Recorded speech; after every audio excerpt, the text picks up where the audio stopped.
एक समय की बात, सूर्यवंशी राजा है हरिश्चंद्र, इनका शासन चल रहा है अवध पर। इनकी पत्नी है जिसका नाम है तारा। हरिश्चंद्र के घर में एक पुत्र है जिसका नाम है रोहितास। हरिश्चंद्र बड़े अच्छे राजा हैं, प्रजा को पुत्र के समान प्रेम करते हैं और प्रजा भी इन्हें पिता के समान प्रेम करती है। चारों तरफ महाराज इनके राज्य में खुशहाली खुशहाली रहती है। तारा जो है बहुत बड़ी पतिव्रता है, बहुत बड़ी पतिव्रता, अपने पति की हर बात मानती हैं, अपने पति के आदेश का पालन करती हैं। और जो महाराज हरिश्चंद्र हैं वो भी तारा को बड़ा प्रेम करते हैं। वो महाराज तारा जितना प्रेम हरिश्चंद्र से करती है उतना ही हरिश्चंद्र भी तारा से प्रेम करते हैं। कहने का भाव, पति पत्नी का संबंध जो होता है वो गाड़ी के पहिए की तरह होता है। गाड़ी को एक पहिया गड़बड़ हो जाए तो गाड़ी आगे नहीं चल सकते है। वैसे ही पति पत्नी होते हैं, अगर दो में तो एक गड़बड़ है तो घर कभी स्वर्ग नहीं बन सकता है। अच्छा, पत्नी का धर्म होना चाहिए कि पति को खूब प्रेम करे और पति का धर्म होना चाहिए अपनी पत्नी से खूब प्रेम करे। अब ऐसा नहीं है कि पत्नी बेचारी सीधी सादी है, पत्नी सीधी सादी है, अपने पति को खूब आदर करते हैं, खूब सम्मान करते हैं और अपने पति की खूब सेवा करते हैं कि तुम ही मेरे परमेश्वर, तुम ही मेरे ईश्वर है। वो कहते हैं ना, भला है बुरा है जैसा भी है मेरा पति मेरा देवता है। एक गाना है कि भला है बुरा है जैसा भी है मेरा पति मेरा देवता है। तो एक बात बताएं, देवता कोई हो जो तुम्हें देवी माने। बात समझ रही हो? देवता वही है जो तुम्हें देवी माने। अब तुम खूब बढ़िया हो, चरित्र से पवित्र हो, मन से बढ़िया हो, तुम अपने पति की खूब सेवा करती हो और तुम अपने पति को देवता मानती हो और वो देवता ठहरी बांधो पीपा हुआ संजा गल्या लठिया तुम्हें लठिया तो ऐसे देवता के टटुआ लग के खून पी ले। ईमानदारी की बात बताए रहे, ऐसे देवता कम को नहीं होते, ऐसे देवता नहीं होते, ऐसे राक्षस होते राक्षस। और राक्षस को मारने में कोई दिक्कत होता ही नहीं है। हम तो सीधी बात जकात के पत्नी अगर उल्टी चले तो पति रिमांड पे ले लेंगे और पति अगर उल्टो चल रहा हो तो पत्नी रिमांड पे ले सकते है। क्यों जी? अगर पत्नी अपने पति को देवता मान रही है तो पति का फर्ज होना चाहिए कि अपनी पत्नी को देवी माने और तुम बगी खूब सेवा करो। वो पीपा हुआ तुम्हें रोज मारे, तुम्हें रोज गारी देवे, टटुआ बता दे लाठी अपने आप दुरुस्त हो जाए। बोलिए भगवान की। हाँ, ऐसे राक्षस होते हैं, ऐसे राक्षस होते हैं जो अपनी पत्नी का सम्मान नहीं करते हैं। ठीक। अब एक बार महाराज मेरी कथा चल रही थी, तुमने यही बोल दिया कि पत्नी सम्मान करे अपने पति को। तो एक मैया आई दुखियारी रहे, अपने पति से खूब दुखी रहे, वे आई मैंने कही तुम शास्त्री जी जगाती हो कि अपने पति की सेवा करो और हम तो खूब सेवा करते हैं लेकिन वो दुश्मन चेना ही नहीं लगन दे, वो रोज पीपा हुआ तो हमने कही तुम मारो कोई दिक्कत परेशानी नहीं है। हाँ, तो देखो पति पत्नी में प्रेम होना बहुत जरूरी है। पत्नी का धर्म है कि अपने पति को छोड़ करके कभी किसी पराई पुरुष की तरफ देखे भी ना, और पति का धर्म है कि अपनी पत्नी को छोड़ करके कभी किसी नारी की तरफ न देखे। लेकिन अब को मानते है जेकर आजकल बात है, पत्नी में ऐसी होती है ब्याह का हुआ संग रासलीला का हुआ सब, उन्हें अपने पति रास नहीं आता है। पति बहुत ऐसे होते करे कि ब्याह करके घरे आ जाए, घर में घरवाली है लेकिन महाराज उन्हें चाहिए दूसरी रास उन्हें दूसरी आती है। तो ना आदमी कम आज की दुनिया में, ना औरतें कम। हम तो ईमानदारी की बात बताते 100% में 5% ऐसे रिश्ता होंगे जो महाराज ठीक ठाक सही सलामत चल तो ही, 95% आज यही है कि पत्नी को अपना पति रास नहीं आ रहा है और पति को अपनी पत्नी रास नहीं आ रही है। अब ये कलयुग वही है, क्या बताऊं। और कलयुग खराब थोड़ी नहीं, खराब तो नहीं तुम हो। हाँ, तो हरिश्चंद्र बड़ा प्रेम करते हैं तारा को। हरिश्चंद्र इतने बड़े सत्यवादी और दानवीर राजा हैं कि उनके द्वार पर जो कोई जाता है वो खाली हाथ नहीं आता।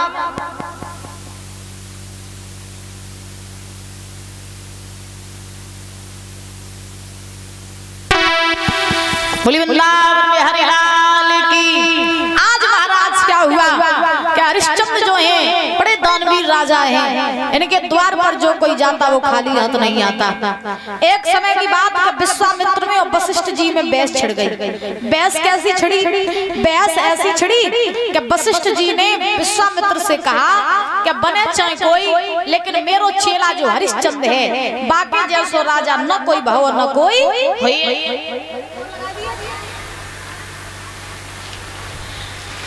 ऐसो राजा न कोई भाव न कोई है। तो हमारा चेला बहुत दानवीर है, बहुत बड़ो सत्यवादी है। तो विश्वामित्र थोड़े क्रोधी ब्राह्मण थे। तो विश्वामित्र ने वशिष्ठ जी से कही, तो तुम बाबा हो, और बाबा हो कि अपने मुख से अपनी बड़ाई कर रहे हो तो शोभा नहीं देता है, क्योंकि अपने मुख से अपनी बड़ाई वो करते जो कायर होते हैं, जो कायर होते हैं। आदमी को पहचानने की हमें आपको कला बताएं, जाकी बड़ाई कोई न कत्तो है।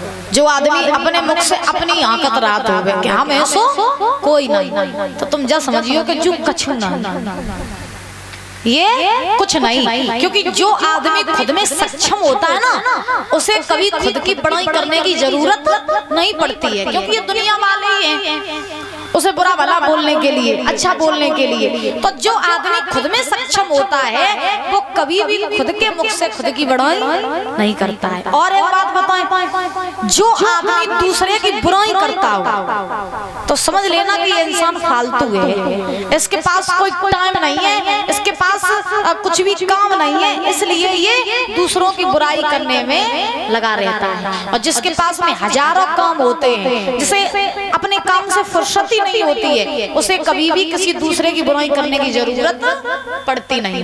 तो आपके पास में आकर के अगर कोई किसी की बुराई करे तो आप समझ लेना कि फालतू है, और फालतू के चक्कर में आप फालतू मत बन जाना।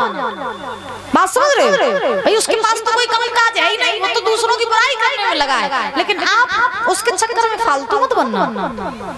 तो विश्वामित्र ने कहा परीक्षा लेंगे तुम्हारे चेला की हरिश्चंद्र की, वशिष्ठ जी से कहा। तो वशिष्ठ जी ने कहा ठीक है, तो परीक्षा ले आओ।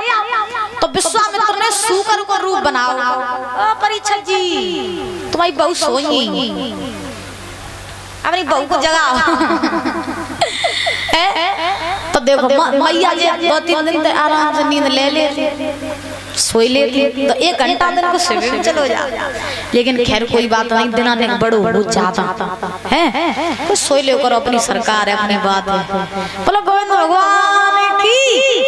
तो देखो आज विश्वामित्र परीक्षा लेने के काजे चले, तो विश्वामित्र ने क्या किया, सूकर का रूप बना लिया, और सूकर का रूप बना करके हरिश्चंद्र की बगिया में घुस गए।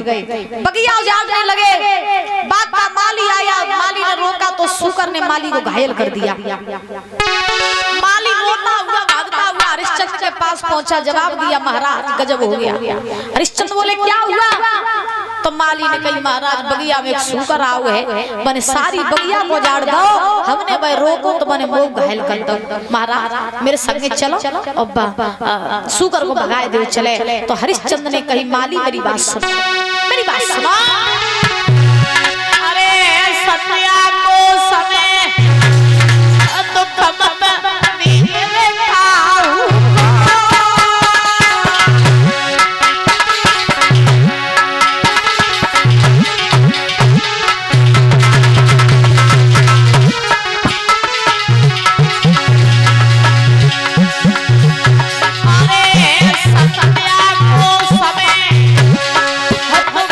Happy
हरिश्चंद्र ने जवाब दिया तुम अब लौट जाओ, देखे रहियो सूकर भाग ना जाए, क्योंकि संध्या का समय है, संध्या के समय हम किसी को कष्ट पहुंचाना नहीं चाहते। सवेरो जब हुई तब हम सेना लेकर के आएंगे और आकर के सूकर को मारेंगे, तो अब तुम लौट जाओ। माली वहां से लौट आया।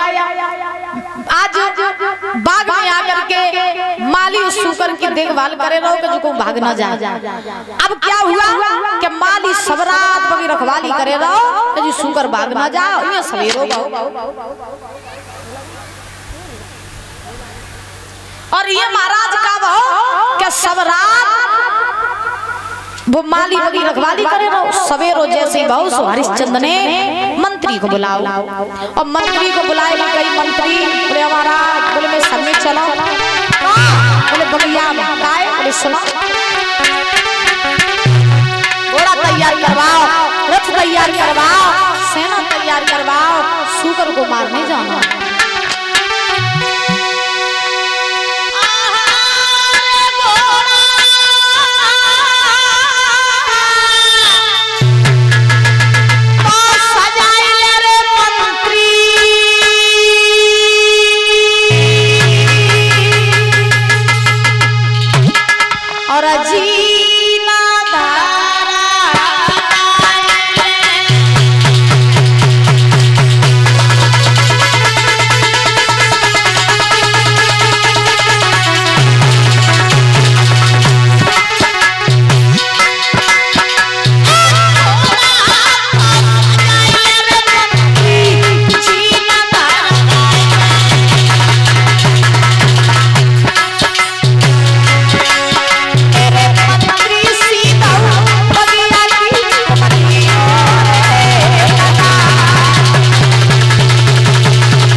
बोलिए वृंदावन बिहारी लाल की। क्या बात कोई बात तो ठीक है। सही है कल जा रहा हूं मैं सही बोली राधा रानी सरकार की। आज महाराज क्या हुआ,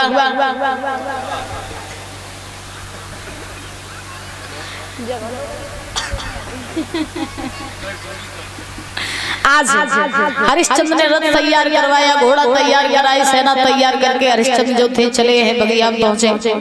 चारों तरफ से बगिया को घेर लिया गया। और जब चारों तरफ से बगिया को घेरा गया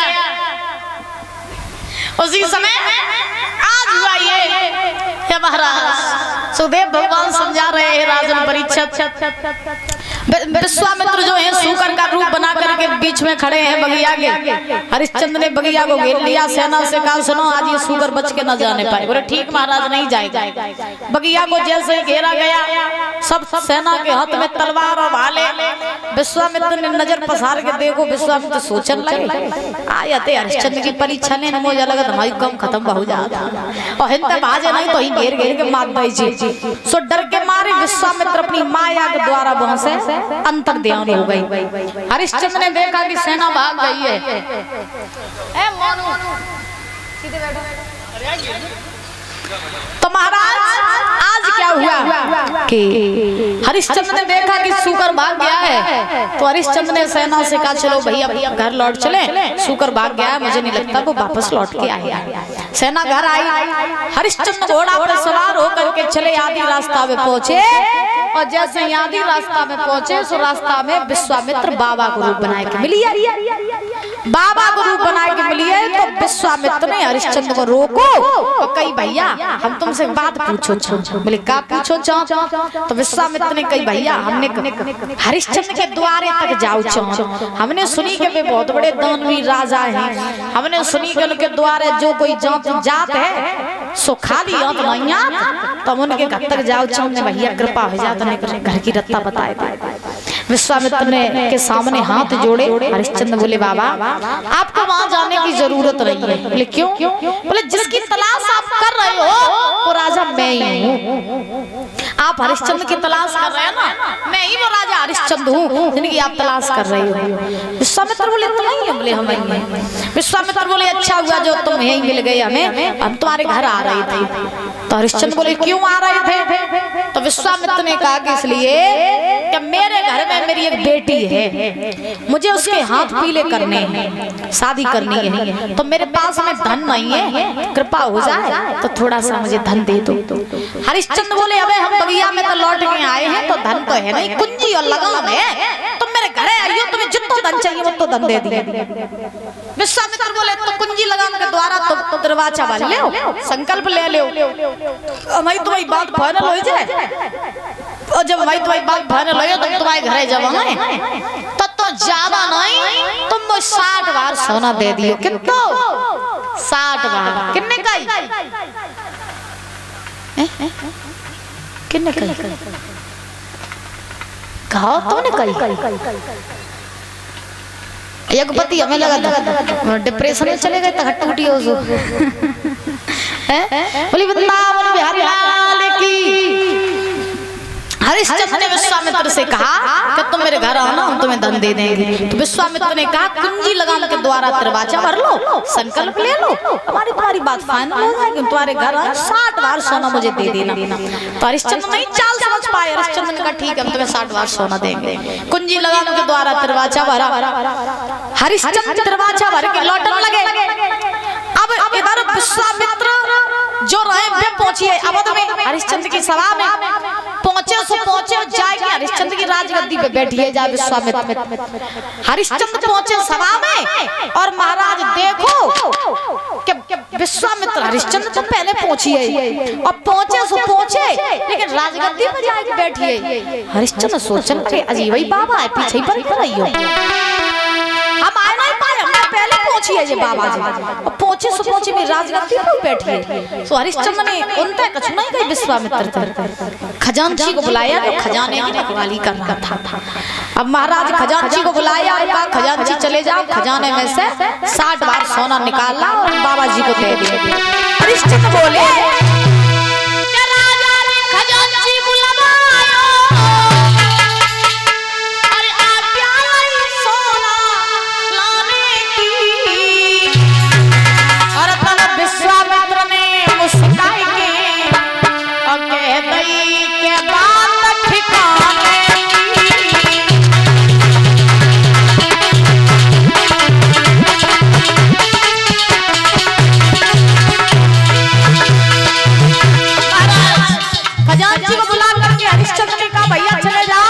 खजाने में से 60 बार सोना निकालना और बाबा जी को दे दो। जो ये बात कही हरिश्चंद्र ने कि बाबा जी को 60 बार सोना दे दो। विश्वामित्र ने जवाब दिया बोले हरिश्चंद्र अकल ठिकाने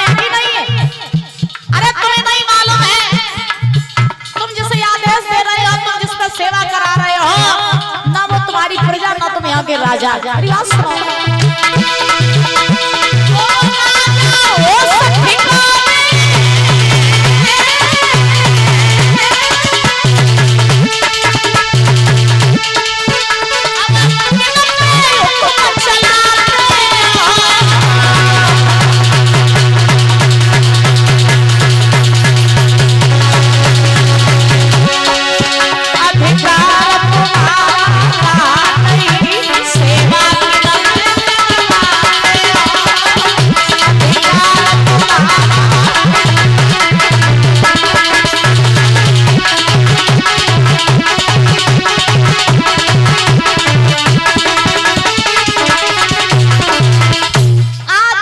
विश्वामित्र ने जवाब दिया, राजा तुम जिसे आदेश दे रहे हो, तुम जिस पर सेवा करा रहे हो, न वो तुम्हारी प्रजा न तुम यहाँ के राजा। हरिश्चंद्र कहने लगे, बाबा शायद तुमने वो पहचानो नहीं, हमारी हरिश्चंद्र है जो राजगद्दी तुम बैठे हो, राजगद्दी मेरी है और जो राज्यपाट सब मेरो है, हमारी इनके हरिश्चंद्र राजा हैं, इनको तुमने नाम सुनो। विश्वामित्र बोले, हम तुम्हें जानता हुए पहचानता हुए और तुम्हें नी की तरह तुम्हें सकलते हुए हमें जो मालूम तुम्हारी हरिश्चंद्र, लेकिन राजा तुम राजा थे अब नहीं हो, राजा है हम, ये प्रजा है मेरी, राज्यपाट है सब मेरो। हरिश्चंद्र बोले, तुम आओ कैसे? विश्वामित्र बोले, हम आओ ऐसे कि रत्ता में जब हम तुम्हें मिले थे तो कुंजी लगाम के द्वारा तुमने जो दरवाजा भरा था, उसी कुंजी लगाम के द्वारा मैंने तुमसे तुम्हारा सब कुछ छीन लिया। और सुनो, अब धन दौलत राजपाट जो कुछ हुआ तो सब मेरो। अब तुमने जो संकल्प लिया था कि 60 बार सोना तुम मुझे दोगे, तो राजा अब बारी है तुम्हारी कर की, तुम अपनो कर अदा करो, 60 बार सोना मुझे दो, और नहीं दियो तो राजा तुम्हारा नाम झूठा हो जाएगा, मेरा कर अदा करो। तो हरिश्चंद्र के पैरों तले जमीन खिसक गई, जेब में तो 10 रुपया गिर जावे तो बेहुआ तो हंसत है, और हरिश्चंद्र का तो सब चला गया। अब हरिश्चंद्र सोच रहे हो, अब हमने अगर अपना वादा पूरा नहीं किया तो फिर हमारा धर्म चला जाएगा, लोग हमें झूठा राजा साबित कर देंगे, करें तो करें क्या। हरिश्चंद्र ने कही, महाराज पहले अपनी रानी तारा से पूछे तब तुम कर अदा करेंगे। तो विश्वामित्र बोले, ठीक है पूछे। तो हरिश्चंद्र रानी तारा के डेगा गए, पूछा ना, तो हरिश्चंद्र ने जाके तारा को सब बात बताई, कैसे ऐसे एक महात्मा ने हमसे हम सब कछु छीन लिया। तो तारा ने कही, तो तुम परेशान काहे हो, तुम मोह बेच दो, लेकिन महात्मा को कर अदा कर दे। धन्य वो नारी जो अपने पति के दुख में बिकने के लिए तैयार है। तारा ने कहा, कहीं मोह बेच दो, लेकिन अपने धर्म से पीछे ना हटो, धर्म पर आंच नहीं आनी चाहिए, मुझे बेच दो, हम बिच जाएंगे। जब ये बात कही तारा ने, तो हरिश्चंद्र की आंखों में आंसू आई है।